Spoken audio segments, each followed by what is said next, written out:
И тези думи, с които започва, отекват в нас, че Бога никога не е видял.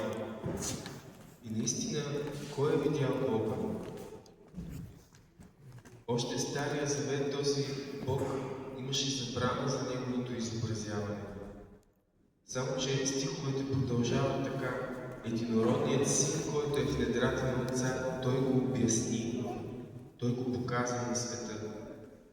Исус Христос, въплатилия се Бог, който заради нас умря и възкръсна, стана ново начало на нашия живот.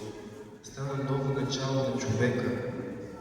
И връзката между него и всички нас е светото кръщение, с което сме запечатани, и светия потир, в който обновяваме всеки път завета между нас и Бога. Той се кръсти в нашата смърт и възкръсна и разруши смъртта, за да може ние да се кръстим в него и да бъдем безсмъртни, да бъдем вечно живи. Такова е свидетелството на Йоан Кръстител, който казва: не съм аз Христос, аз не съм достоен да му развържа ремъка на обувките.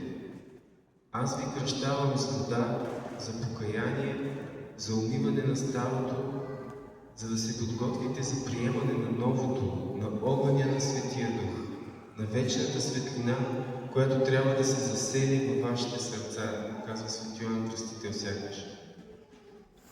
И това стоим и чакаме ние с вас, брати и сестри, на всяка една литургия, когато дръзнем да пристъпим към огнения потир, ние всъщност искаме да вкусим вечната светлина. Не искаме вече да живеем за себе си. Искаме да живеем за 8-я ден, който е изгрял и който никога няма да залезе. И тази радост никой не може да ни отнеме.